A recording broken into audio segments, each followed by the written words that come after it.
Sabi niya yung ICC kaya pinasok sa impeachment, malamang yun ang plan B. Pag hindi na patanggal o napakulong si BP Sara Duterte, napatanggal pala sa presidential race dahil disqualified, di ba, na tumakbo. Gagamitin yung ICC. Sa pagkamatay ni Mima, yung vlogger ng loyalistang vlogger.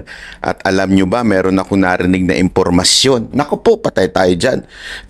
Dahil alam nilang tagilid ang impeachment ni BP Sara Duterte, ay malamang gagamitin itong pagkamatay ng vlogger at ibibintang sa mga Duterte at kakasuhan si BP Sara Duterte. May narinig tayong ganyan. Pero alam mo mga kababayan, ewan ko lang kung papayag bang taong bayan sa ganyan kasi kita nyo naman ang bilis na huli nung gunman. Huli ka agad. Hindi natin alam baka mamaya kung ano-anong apidabid ang gagawin ng mga nasa gobyerno ngayon at ididiin ang mga Duterte kasi kung maalala ninyo yung kila Las Cañas at kung sino-sino Matobato ginamit yun para ibangga kay BP Sara Duterte. Pero alam naman natin, pag hindi katotohanan, tataob yan sa ating justice system. Pero hanggang kaya nilang ididiin nila. Kasi kita nyo naman nangyayari sa impeachment ngayon Mga witness nila, puro basag. Puro tibag. Ika nga, lahat ng kanilang mga witness, talaga namang walang naidudulot na maganda para dito sa prosekusyon. So, naghahanap na ho sila ng iba pa pong mga gagawin para matanggal talaga at makulong si VP Sara Duterte. Meron pa ngang isa, yung ICC. Hindi nyo ba napansin? Pinapasok sa impeachment yun. Kasi pagdating sa ICC, meron din akong kwento dyan. Yung nangyari kay Mima ay hindi isang aksidente. Ito'y isang planado. Ito I'm not saying na merong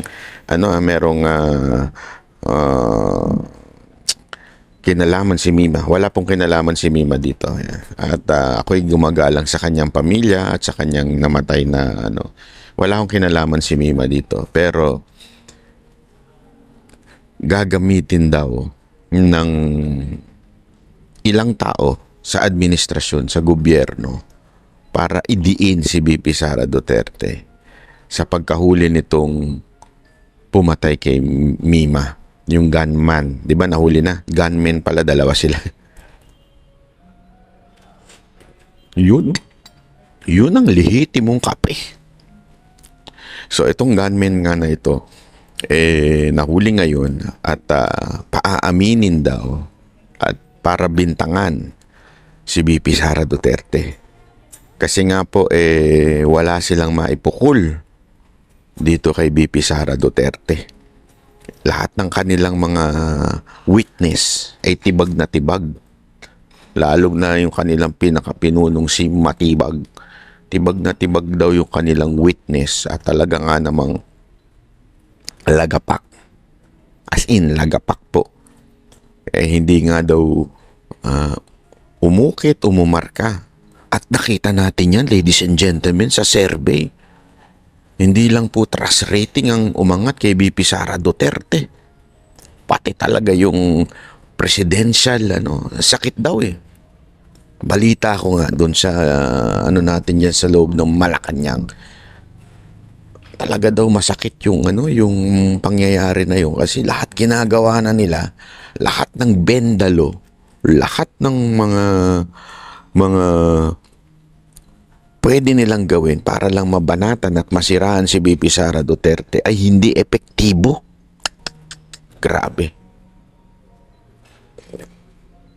No wonder, di ba? No wonder. Talaga nga namang susubukan nilang gawin ng lahat para matanggal ito si BP Sara Duterte sa 2028. Ang lahat ng ito, mga kababayan, tandaan ninyo, ay tungkol po sa 2028 election. Whether you like it or not, this is all about 2028 election. They want to remove BP Sara Duterte sa presidential race. Kahit yung pagkamatay ng isang tao ay gagamitin nila para ipakulong si BP Sara Duterte.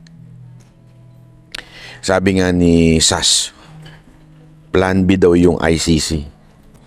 Sabi niya yung ICC, kaya pinasok sa impeachment, malamang yun ang Plan B.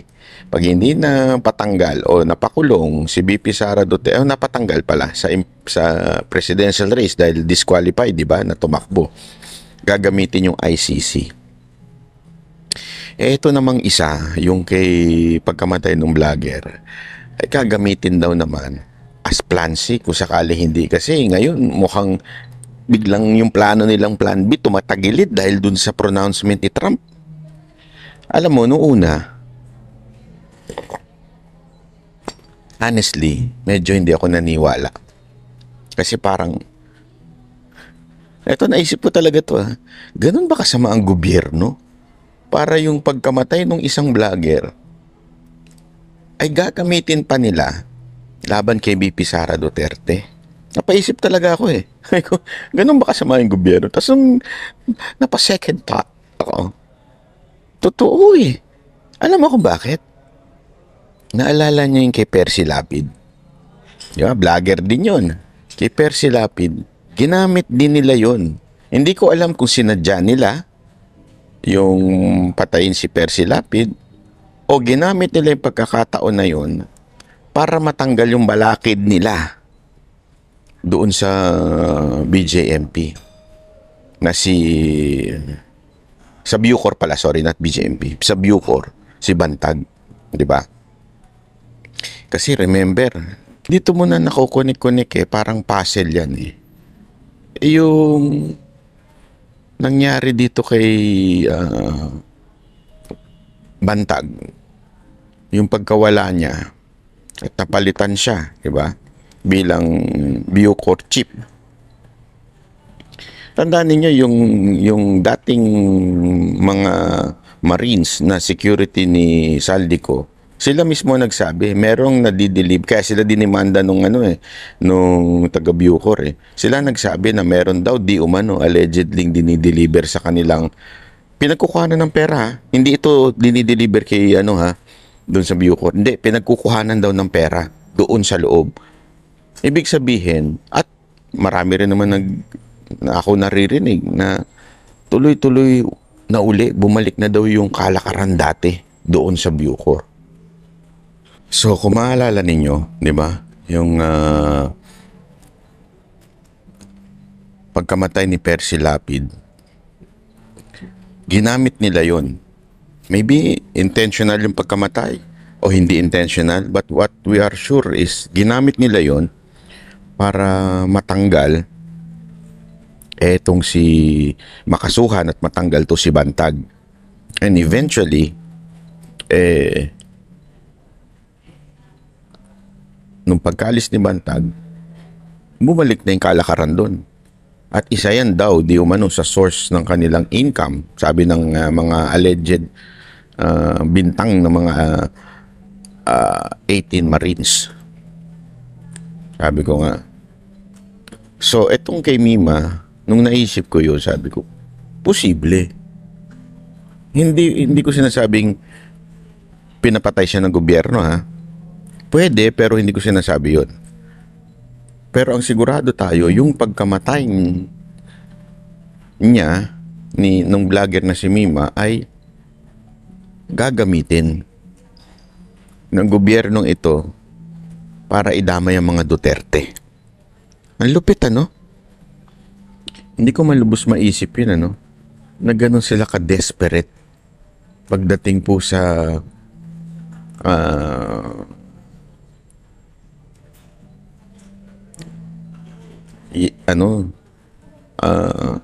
para lang po matanggal si VP Sara Duterte. Kasi, alam mo, kultura natin tong Pilipino Kaya mga Pilipino,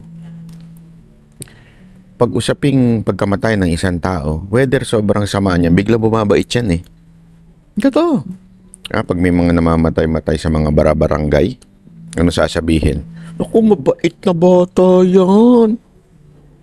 Lagi kong tinutulungan yan. As in, walang kaaway yan. Di ba? Kahit barumbado, kahit tulak, kahit drug dealer, kahit basagulero, hiling makipag-rumble. Yun ang lagi sinasabi. Mabait na bata yan. Hindi totoo yan. Yan, sa mga ano. Di ba yung mga nagsasalita sa mga burol? Mabait na bata yan. Lahat ng kapitbahay mo, mabait na bata yan. Pero alam naman nila na mahilig manggulo doon. Pero ganun kasi yung kultura natin mga Pilipino. Pagdating sa patay, kayang ipanalo ang presidente. Yung namatay yung nanay nung isa. Di ba? Nanalong presidente yung anak nang walang kahirap-hirap. Alam niyo ba lamang kalaban nun? Pero nung namatay yung nanay, aba, walang kahirap-hirap. At talaga nga namang naawa naman ng sambayanan. Ayan tayo maaawain Napahamak tuloy tayo. Ilang beses na. Dahil dyan sa maawaing konsepto ng mga Pilipino. Eto na naman. Tila gagamitin na naman. Diba? Parang sa akin, ang sama nyo naman. I mean, kung may kultura tayong ganyan na galangin at respetuhin, namatay kahit magkakaiba tayo ng politika. Hindi ako sumasali doon sa ibang mga vlogger na binabanatan to si Mima. Hindi ako sumasali. Sa totoo lang kahit kasamahan ko pa iba. Ibang pananaw ko pagdating dito. For me, soul is more important than the body. Yes, that body, that mind na baluktot, gago, tarantado, ayan ay nawawala na pag namatay ka na. It's just your soul ang natitira. So, yung soul na yun, hindi mo na dapat yun pinapakialaman. Dahil lahat ng laban na meron tayo ngayon ay in a physical realm. But there is another life beyond this physical realm. Kaya hindi na natin po inaano yan. Tapos na siya Sabihin, tapos naman. Na yung kanyang whatever mission she has, tapos na. Nag-ending na. Naharap niya na yung consequence niya. Kasi yun naman tandaan niyo ito mga kababayan every one of us has the freedom to do anything, but we do not have freedom from its consequence. Ibig sabihin, malaya tayong gawin ang lahat ng bagay, pero hindi tayo malaya sa consequence nito. And since nakuha niya na yung consequence, whatever consequence it is, hayaan na natin yun. Para sa akin ganun ako tumingin. Hayaan ko na. Diba? Parang na niya yun Sila na ng Diyos ang bahala doon. Kaya nga, hindi ko malubos maisip na yung gobyerno natin ay gagamitin pa yun sa kasamaan. Diba? Gagamitin pa yun para lang ibangga kay BP Sara Duterte. Anong klaseng may puso kayo? Diba? Sabi ni Iba, ba't mo binabanatan yung mga dumalaw? Yung mga dumalaw ang binabanatan ko, hindi yung namatay. Kasi nga, ang pa-plastic. Diba? Double standard. Yun ang binabanatan natin. At politiko sila Talagang dapat sila hong i-criticize pag sa tingin ko may maling ginawa. Yun ang ginawa nila, mali talaga